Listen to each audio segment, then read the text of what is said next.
Rodri sacré devant Vinicius, une star du Barça prend la parole. Battle entre le PSG et le Barça pour Kvicha Kvaratskhelia.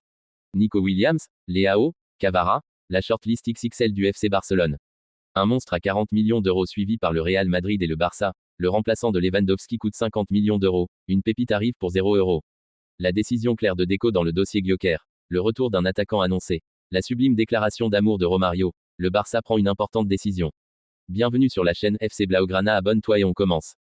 Rodri sacré devant Vinicius, une star du Barça prend la parole. Le triomphe de Rodri lors de la cérémonie du Ballon d'Or 2024, le 28 octobre dernier au Théâtre du Châtelet à Paris, a alimenté les discussions. Si son couronnement a été salué comme une victoire pour les milieux de terrain, d'autres ont déploré le non-sacre de Vinicius Junior. Arrivé deuxième, le Brésilien était considéré comme le grand favori pour décrocher la prestigieuse distinction. Pour Dani Olmo, cependant, il n'y a aucun doute, le trophée est entre de bonnes mains. Ce vendredi, en conférence de presse avant d'affronter le Danemark en Ligue des Nations, le milieu offensif du FC Barcelone a exprimé son enthousiasme face à la consécration de son compatriote, avec qui il a remporté l'Euro 2024 sous le maillot de l'Aurora. Son discours parle de lui-même. C'est totalement mérité, a d'abord déclaré l'ancien joueur de Leipzig avant d'ajouter, au vu de l'année réalisée par Rodri ou même les années où il a été à ce niveau. Et la cerise sur le gâteau avec l'Euro, où il a été désigné meilleur joueur. C'était un moment très agréable de voir Rodri fêter ce moment avec sa famille. Olmo a été touché par les paroles de Rodri, qui a dédié son succès aux légendes du football espagnol, comme Xavi et Andrés Iniesta. Son discours parle de lui-même. Ce qu'il a dit reflète ce que beaucoup d'entre nous ressentent à propos du Ballon d'Or pour le football espagnol, pour tous les joueurs qui n'ont pas pu le gagner, comme il l'a mentionné, parce qu'il y avait deux monstres du football mondial qui ont tout écrasé sur leur passage, Messi et Ronaldo, NDLR, le football espagnol est sorti vainqueur, a-t-il ajouté. Battle entre le PSG et le Barça pour Kvicha Kvaratskhelia. Le Barça veut faire la guerre au PSG pour Kvicha Kvaratskhelia. Le PSG veut Kvicha Kvaratskhelia, le Barça aussi. Le club serait prêt à aller en guerre pour le joueur de Naples. Depuis plusieurs saisons, Kvicha Kvaratskhelia fait le bonheur de Naples. Le joueur fait également trembler les grands d'Europe, surtout le Paris Saint-Germain. Le club francilien a déjà fait une grande offre pour le joueur. Mais Naples a jugé la proposition insuffisante et le PSG est prêt à revenir à la charge. Mais il se peut que pour le club parisien, ce ne soit pas le club italien qui soit l'obstacle. En effet, selon les informations révélées La Repubblica, un autre prétendant à savoir le FC Barcelone est en pince pour le joueur de 23 ans. Le média affirme que le club catalan serait même prêt à compromettre les plans du PSG. Le Barça pourrait mettre jusqu'à 80 millions d'euros sur la table. Une somme qui pourra ne pas convaincre le sulfureux président de Naples Aurelio De Laurentiis. Nico Williams, Leao, Cavara, la shortlist XXL du FC Barcelone. Les ambitions du Barça passeront peut-être par un énorme coup au prochain mercato estival. Le FC Barcelone prévoit de frapper fort sur le marché des transferts cet été et s'intéresse à plusieurs grands noms pour renforcer son équipe. Selon les informations du Mundo Deportivo, les Blaugrana ont dressé une liste de cibles de qualité, comprenant des talents de premier plan tels que Nico Williams, Athletic Bilbao, Rafael Leao, AC Milan, Kvicha Kvaratskhelia, Naples, Mohamed Salah, Liverpool, et Leroy Sané, Bayern Munich. Ces joueurs représentent des options intéressantes pour le Barça, qui cherche à ajouter de la profondeur à son attaque. Nico Williams, avec sa vitesse et sa technique, et Rafael Leao, l'un des attaquants les plus en vue de Serie A, pourraient apporter une nouvelle dimension offensive. De leur côté, Kvaratskhelia et Salah sont des figures internationales établies, tandis que Leroy Sané apporterait son expérience et sa polyvalence. Le club catalan espère conclure un transfert majeur, certainement autour des 100 millions d'euros, cet été pour renforcer son ambition de retour au sommet. Un monstre à 40 millions d'euros suivi par le Real Madrid et le Barça. Suivi par le Bayern Munich et les meilleurs clubs de Première Ligue, Murillo serait aussi sur les tablettes du Real Madrid et du Barça selon AS. Le jeune défenseur brésilien Murillo, 22 ans, fait sensation à Nottingham Forest et attire l'attention de grands clubs européens. Avec la pénurie actuelle de défenseurs centraux et les blessures de cadres comme Eder Militao au Real Madrid, Murillo émerge comme une option sérieuse pour renforcer l'effectif des Merengues. Mais la concurrence sera de taille en Liga, avec le FC Barcelone qui surveille aussi de près les performances de ce talent prometteur. Nottingham Forest, qu'il a recruté en 2023 pour 12 millions d'euros depuis les Corinthians, pourrait réaliser une belle opération financière si une offre alléchante se présente. Le propriétaire du club, Evangelos Marinakis, se dit prêt à envisager un transfert pour le joueur, déjà courtisé par plusieurs grands clubs de Première Ligue. À noter que sa valeur marchande dépasse désormais les 40 millions d'euros. Le remplaçant de Lewandowski coûte 50 millions d'euros. Révélation du début de saison en Bundesliga, Omar Marmouche attire l'attention de Hansi Flick et des recruteurs du FC Barcelone.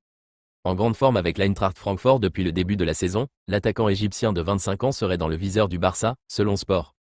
En quête d'un successeur ou d'un remplaçant pour Robert Lewandowski, les Blaugrana suivent de près l'évolution du joueur, qui pourrait constituer une option plus abordable par rapport à des cibles plus onéreuses telles qu'Erling Haaland ou Victor Gyökeres, estimées à plus de 100 millions d'euros. Bien que Lewandowski, auteur de 14 buts en 13 matchs de Liga cette saison, continue d'impressionner, son âge, 36 ans, pousse le club catalan à anticiper l'avenir. Le transfert de Marmoush, évalué autour de 50 millions d'euros, pourrait offrir au Barça une alternative plus économique. Moins médiatisé, l'attaquant serait également plus enclin à accepter un rôle de doublure dans un premier temps. Une pépite arrive pour 0 €. Un jeune espoir de Malaga pourrait filer gratuitement au Barça. Antonio Cordero, également appelé Antonito, est un grand espoir du football espagnol. À seulement 17 ans, cet ailier espagnol est déjà un joueur important de Malaga, en deuxième division espagnole. Il a ainsi disputé 12 matchs de championnat pour 3 buts et 3 passes décisives. En approche pour 0 €. Barça. En effet, selon les informations de Relevo, Antonito est en fin de contrat à l'issue de la saison et pourrait filer en Catalogne l'été prochain. La jeune star de Malaga a refusé de prolonger avec son club. Il se dirige donc vers un départ libre de Malaga l'été prochain et le Barça pourrait l'accueillir. La décision claire de Deco dans le dossier Gyökeres. Le directeur sportif du FC Barcelone, Deco, a pris une énorme décision pour Víctor Gyökeres. Avec 23 buts et 2 passes décisives en 16 matchs toutes compétitions confondues cette saison, Víctor Gyökeres fait tourner la tête à de nombreux cadors européens. L'attaquant du Sporting Portugal est dans la forme de sa vie. Son nom est notamment cité du côté du Paris Saint-Germain, de Manchester United mais encore du FC Barcelone. D'ailleurs, le directeur sportif du club catalan, Deco, a pris une énorme décision concernant la machine à marquer suédoise. Oui pour Gyökeres, mais en 2026. Víctor Gyökeres est bien dans les petits papiers du FC Barcelone qui souhaite s'attacher ses services. Mais pas avant 2026 rapporte Sport. Une date loin d'être anodine puisque cela sera la fin du contrat de Robert Lewandowski. Ainsi, l'international suédois pourrait devenir le remplaçant de luxe de son homologue portugais. La direction barcelonaise devra débourser entre 60 et 70 millions d'euros pour s'attacher les services de l'homme en forme en ce début de saison. Cependant, si l'ancien avant-centre du Bayern Munich décide de continuer l'aventure dans la Catalogne, la piste menant Gyökeres au Barça pourrait prendre du plomb dans l'aile. Pour résumer, depuis le début de la saison, Víctor Gyökeres ne cesse de marquer. Ses performances sont bien évidemment scrutées par les cadors européens tels le FC Barcelone qui se montre très intéressé par l'international suédois. Mais la direction barcelonaise veut le signer en 2026, date de la fin de contrat de Robert Lewandowski. Le retour d'un attaquant annoncé.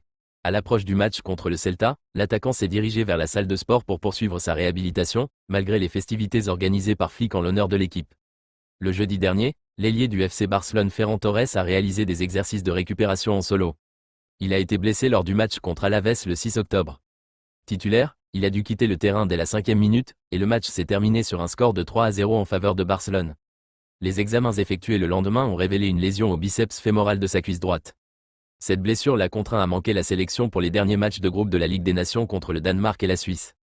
Un retour potentiel contre le Celta Vigo. La prochaine rencontre du Barça sera face au Celta Vigo. Une rencontre prévue pour samedi 23 novembre prochain. Le retour de Ferran Torres pourrait se faire à cette date. Un retour qui sera une excellente nouvelle pour l'entraîneur Hansi Flick, surtout après la blessure d'Ansu Fati survenue à l'entraînement le mercredi dernier et qui l'éloignera des terrains pendant un mois. Toutefois, il n'y a aucune certitude car malgré les progrès réalisés durant sa convalescence, il faudra un rapport du corps médical pour valider son retour. Dans le pire des cas, l'attaquant espagnol pourrait également manquer la rencontre contre Brest le 26 novembre et peut-être celle contre Las Palmas le 30 novembre. Hansi Flick attend impatiemment le retour de son attaquant et les jours prochains nous en diront davantage. La sublime déclaration d'amour de Romario. Joueur incontournable du Brésil, Romario a fait une magnifique déclaration d'amour au FC Barcelone. Le 15 décembre prochain aura lieu une belle rencontre entre les légendes du FC Barcelone et du Real Madrid. Des gros noms du ballon rond seront présents au stade Ajinomoto de Tokyo. Des joueurs qui auront marqué de leur empreinte l'histoire des deux plus gros clubs espagnols. L'illustre Romario devrait être de la partie. Joueur incontournable au Brésil, ce dernier en a profité pour faire une sublime déclaration d'amour au club catalan. C'est toujours un honneur de porter le maillot du plus grand club du monde. Interrogé en conférence de presse des Barça Legends, Romario est revenu sur l'amour qu'il porte au FC Barcelone. C'est toujours un honneur de porter le maillot du plus grand club du monde. Je n'ai joué que 2 ans à Barcelone, mais ce fut la période où j'ai le plus apprécié le football dans ma carrière. Le Barça est et sera toujours le meilleur et être ici avec mes amis me rend heureux. Cette année, il y a une grande équipe, ils jouent bien et gagnent. Je pense que c'est l'année où ils peuvent finir champions, avec Rafinha qui est l'un des meilleurs Brésiliens du monde, il est une fierté pour tous les Brésiliens. Revêtir le maillot blaugrana va donc rappeler d'énormes souvenirs à l'ancien attaquant. Pour résumer, le match entre les légendes du FC Barcelone et du Real Madrid aura lieu le 15 décembre prochain au Japon. L'illustre Romario, ancien attaquant des Blaugrana, en a profité pour faire une belle déclaration d'amour au club catalan. Le Barça prend une importante décision. Toujours blessé, le défenseur danois Andreas Christensen voit son club, le FC Barcelone, prendre une décision importante le concernant. Andreas Christensen, transféré de Chelsea au FC Barcelone durant l'été 2022, a réussi ses premiers pas avec l'équipe catalane pendant la première saison. Lors de la seconde, il a subi des blessures qui l'ont un peu freiné. Cette troisième saison a commencé sur de bonnes bases, mais Christensen a rencontré une nouvelle blessure. La durée de son indisponibilité n'est pas encore connue, mais un retour en janvier prochain semble envisageable. Toutefois, alors qu'il progresse vers le rétablissement, le Barça se pose une question essentielle, doit-il garder ou céder le joueur? Un mercato déterminant pour Christensen. Le mercato d'hiver pourrait être déterminant pour le défenseur danois. D'une part, le Barça pourrait vouloir capitaliser sur la valeur marchande de Christensen, en particulier si son état physique s'améliore et qu'il retrouve son niveau de jeu. D'autre part, l'incertitude liée à son temps de jeu et aux éventuelles opportunités d'autres renforts dans le secteur défensif pourrait inciter les dirigeants à se séparer de lui. Cependant, dans l'éventualité d'un départ, l'hiver ne serait pas à prévoir, puisque Hansi Flick mise sur lui pour étoffer sa ligne défensive, qui est à l'heure actuelle composée des indépassables Inigo Martinez et Pau Cubarsí, en attendant le retour imminent de Ronald Araujo.